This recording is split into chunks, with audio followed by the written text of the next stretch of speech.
4th month में आया था लो लाइन प्लेसेंटा। थोड़ा सा मैं वरीड थी, मेरे डॉक्टर ने मुझे 4 इंजेक्शंस भी दिए थे। So that low line placenta में लोग घबरा जाते हैं, लोगों को लगता है कि this is something very serious, but no, it is not at all serious, because 3 month में ये बहुत कॉमन है। 95th मंथ में मेरा ऊपर आ गया था, मेरा ये लो लाइन आया। तब से मैंने फील किया दैट मेरे पेल्विक एरिया में बहुत पेन है। उसके बाद उठ नहीं पाती हूँ बस उसके बाद जो उठने के लिए स्ट्रगल करना पड़ता है ना, वो वही लेडीज समझ सकती है जो अभी अपने 7 मंथ से गुजर रही है। लोगों के एक्सपीरियंस सुन के भी ना कुछ चीजों में हेल्प मिल जाती है, पॉजिटिविटी आती है। अगर hello friends, welcome to my YouTube channel. My name is Karishma और आज का वीडियो होने वाला है बहुत ही इन्फॉर्मेटिव, क्योंकि यहाँ पे मैं शेयर करने वाली हूँ अपना रियल लाइफ एक्सपीरियंस। मेरा करेंटली 7 मंथ रनिंग है। आफ्टर 10 डेज मेरा 8th मंथ स्टार्ट होने वाला है और मेरे इस प्रेगनेंसी में मुझे 4th मंथ में लो लाइन प्लेसेंटा की प्रॉब्लम डिटेक्ट हुई थी, जिसका मैंने रियल लाइफ एक्सपीरियंस किया और उसको मैंने कैसे ठीक किया खुद से चीजें करके, डॉक्टर के सजेशन से, और विद इन अ मंथ मैंने उसको ठीक कर लिया था। तो वही एक्सपीरियंस मैं आपके साथ शेयर करने वाली हूँ।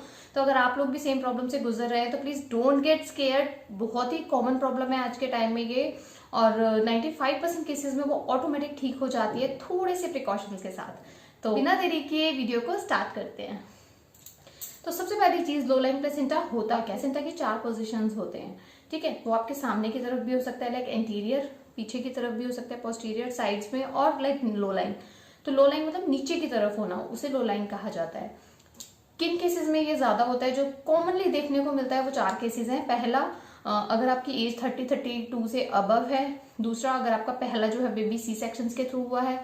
तीसरा, अगर ये आपकी सेकंड डिलीवरी है। मेरे केस में क्यों हुआ, मुझे जो लगता है, मेरी एक तो एज मेरी 30+ है, दूसरा मेरा ये सेकंड बेबी है। हाउएवर मेरा फर्स्ट बेबी जो है वो नॉर्मल डिलीवर हुआ था, जिसकी स्टोरी मैंने शेयर की हुई है, आप मेरे चैनल पे विजिट करके देख सकते हैं। तो हुआ क्या था, मेरा 3 मंथ्स में क्या हुआ था, एंटी स्कैन हुआ था, जिसमें ऐसा कुछ भी नहीं आया था कि मेरा प्लेसेंटा लो लाइन है, तो मुझे कोई टेंशन नहीं थी।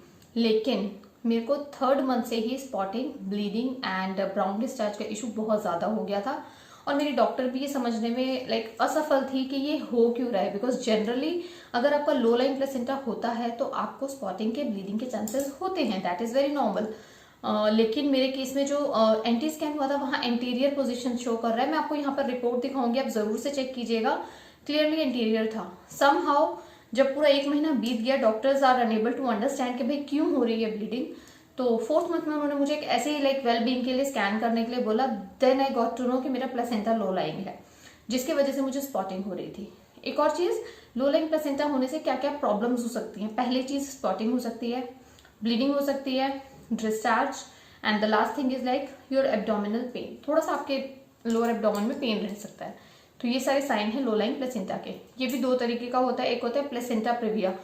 प्लेसेंटा प्रेविया कब होता है? जब वो फुल्ली आपके बच्चेदानी को पूरा कवर कर लेता है। That is a very serious condition. उसके लिए तो आपको like I think 9 month complete bed rest करना होता है, और condition is not really good. हालांकि परसेंटेज जो है वो बहुत कम है प्लेसेंटा प्रेविया का।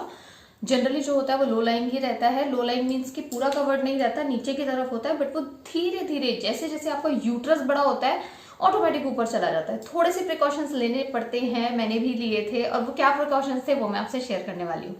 पहली चीज, मेरे जो डॉक्टर ने मुझे समझाई थी कि आपको जो है ज्यादा देर खड़े नहीं रहना है। आप जैसे कुकिंग कर रहे हैं, डेली के रोजमर्रा के काम आप कर सकते हैं, इतना कोई प्रॉब्लम नहीं है, लेकिन अननेसेसरी खड़े नहीं रहना है। आपने सब्जी चढ़ा दी और आप खड़े हुए वेट कर रहे हैं आलू पकने का, तो वो आपको वेट नहीं करना है, आपको जाके बैठ जाना है, ठीक है। बैठना भी इस तरह से नहीं है जैसे मैं बैठी हूँ सोफे में। आपको हमेशा अपने लेग्स को ऊपर की तरफ फोल्ड करके बैठना है, या आपके सामने अगर कोई टेबल है आप उस पर रख लीजिए, पैरों को लटके मत रहने दीजिए पैरों को, ठीक है।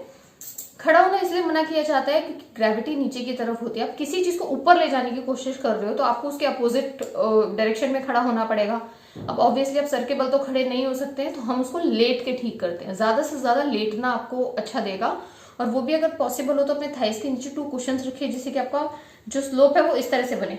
ये आपका हेड है, तो आपका हेड नीचे रहे और लेग्स ऊपर रहे, तो ऊपर आने के चांसेस ज्यादा होते हैं, और एक्चुअली ये वर्क करता है। मैंने ऐसा किया है। मैंने पूरा 1 मंथ भी रेस्ट नहीं किया था, मैंने सिर्फ 1 वीक रेस्ट किया था, बिकॉज मेरी मदर की कंडीशन उस टाइम बहुत ज्यादा सीरियस थी। मुझे हॉस्पिटल जाना पड़ता था बीच बीच में। मैंने ट्रेवलिंग भी किया था। हाउएवर ट्रैवलिंग साफ मना किया जाता है कि ट्रैवलिंग आपको नहीं करना है इस ड्यूरेशन में। थोड़ा भी प्रेशर आपके स्टमक पे, बेली पे नहीं पड़ना चाहिए ऊपर से, सो दैट कि वो और नीचे जाए, राइट। हमें ऊपर लेके जाना है, उसको नीचे नहीं ले जाना है। तीसरी चीज है, इस टाइम पे आपको आयरन रिच फूड खाना है। ये आपको शायद कोई भी नहीं बताएगा। बट ये मेरी डॉक्टर ने स्पेशली बोला था कि अगर लो लाइंग प्लेसेंटा होता है तो आपका जो फ्लो बेबी को जाता है वो पुअर होता है, न्यूट्रिशन नहीं मिलता है, और इस टाइम पे आयरन डेफिशिएंसी की वजह से एनीमिया होने का आप लोगों में खतरा बढ़ जाता है। तो आपको जो है आयरन रिच फ्रूट बहुत ज्यादा कंज्यूम करने हैं। पालक, ब्रोकली, ये सब जो है आयरन रिच हैं। साथ ही आपको आयरन की टैबलेट्स भी डॉक्टर प्रिस्क्राइब करते हैं 4th मंथ के बाद, तो वो आप ले सकते हैं।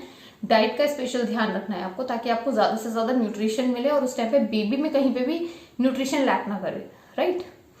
मेरा 4th मंथ में आया था लो लाइंग प्लेसेंटा, थोड़ा सा मैं वरीड थी। मेरे डॉक्टर ने मुझे 4 इंजेक्शंस भी दिए थे सो दैट कि किसी भी तरह से प्रीमेच्योर डिलीवरी का रिस्क ना बना रहे मेरे प्रेगनेंसी में।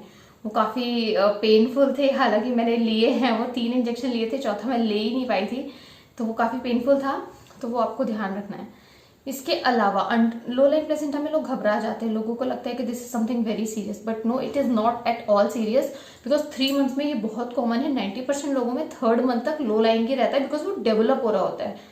4th मंथ तक डेवलप होते होते वो अपने आप ऊपर चला जाता है। मेरे केस में गया नहीं था, इसलिए मुझे ब्लीडिंग स्टार्ट हो गया था, राइट, क्योंकि वो नीचे था, इसलिए कभी स्पॉटिंग, कभी ब्राउन डिस्चार्ज, कभी रेड डिस्चार्ज चल रहा था मेरा पूरा 4th मंथ में। 4th मंथ में जब डिटेक्ट हुआ उसके बाद 1 मंथ मैंने प्रिकॉशन लिए, 5th मंथ में मेरा ऊपर आ गया था। ये भी उसकी एनोमली स्कैन आप चेक कर सकते हैं, राइट। मैंने दोनों रिपोर्ट्स आपको दिखा दी है, 3rd मंथ की भी, 5th मंथ पर, 4th 5th तीनों मंथ्स के स्कैन में आपको लगा दूंगी, जिसमें आप देख सकते हैं कि क्या मेरे साथ सिचुएशन रही थी। और ये सिचुएशन बहुत ही कॉमन है, सॉल्व हो जाती है।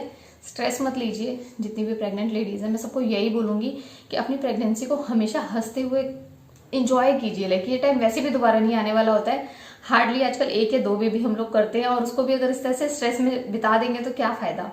तो मैं बहुत इंजॉय करती हूँ, हालांकि उस टाइम पे भी मैंने हिम्मत नहीं हारी थी, मुझे बहुत पेन होता था। एक और चीज यस, जो बहुत कॉमन है, मेरे पेल्विक एरिया में बहुत पेन होता था।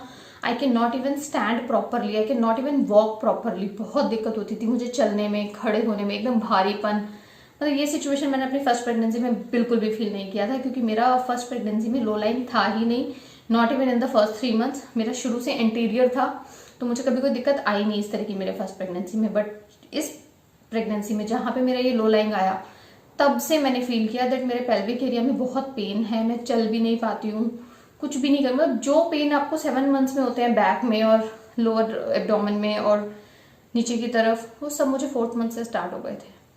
अभी मैं 7 मंथ में हूँ, चलने में उतनी दिक्कत नहीं है, बैठने में नहीं है, लेकिन जैसे ही मैं लेटती हूँ उसके बाद उठ नहीं पाती हूँ बस उसके बाद जो उठने के लिए स्ट्रगल करना पड़ता है ना, वो वही लेडीज समझ सकती हैं जो अभी अपने 7 मंथ से गुजर रही है। और कौन कौन है शेयर जरूर कीजिएगा कमेंट में कि आप लोगों के साथ भी होता है वो बेड को पकड़ने वाली स्ट्रगल, और फिर लाइक उठना, फिर चलना, ऐसे ऐसे पेंगुइन की तरह से हम लोगों की चाल हो जाती है 7 मंथ तक आते आते। That's quite funny but it's okay, it's a part of pregnancy. So just enjoy your pregnancy, don't be scared with the low lying placenta. कुछ भी नहीं है, अगर आप चाहो अपनी थोड़ा सा बेड रेस्ट करो, थोड़ा आराम करो, थोड़ा सा कामों को लाइक रिलैक्स होके करो, आराम आराम से करो, ज्यादा चलो नहीं, ज्यादा एक्सरसाइज मत करो, योगा भी छोड़ दो उस टाइम के लिए, वॉकिंग भी छोड़ दो, take proper rest and it will automatically go up. तो इतना कुछ इशू नहीं है, वो अपने आप ठीक हो जाता है। और ये वीडियो मैं इसलिए बना रही हूँ क्योंकि मुझे किसी ने कल रिक्वेस्ट किया था कि मैम लो लाइंग प्लेसेंटा के ऊपर वीडियो बनाइए, और मेरा खुद का एक्सपीरियंस था, तो I thought why not to share with you. कभी क्या होता है ना कि दूसरे लोगों के एक्सपीरियंस सुन के भी ना कुछ चीजों में हेल्प मिल जाती है, पॉजिटिविटी आती है। अगर हम डॉक्टर्स की सुनते हैं ना, तो डॉक्टर्स की बातों में बिल्कुल क्लियर कट पॉइंट रहते हैं, आपने ये किया तो ये होगा, ये किया तो ये होगा, लेकिन जो बंदा एक्सपीरियंस करता है ना, वो अच्छे से गाइड कर सकता है आपको, राइट। तो मैंने जो एक्सपीरियंस किया वो मैंने गाइड किया, और भी वीडियोस होंगे यूट्यूब पे, आप देख सकते हैं उनके एक्सपीरियंस के बारे में और उनसे कुछ सीख सकते हैं।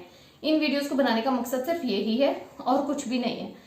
और यस, अगर आप इंग्लिश इंप्रूव करना चाहते हैं तो I have my another channel in the name of Karishma Chauhan, you can visit that channel also and subscribe my channel there.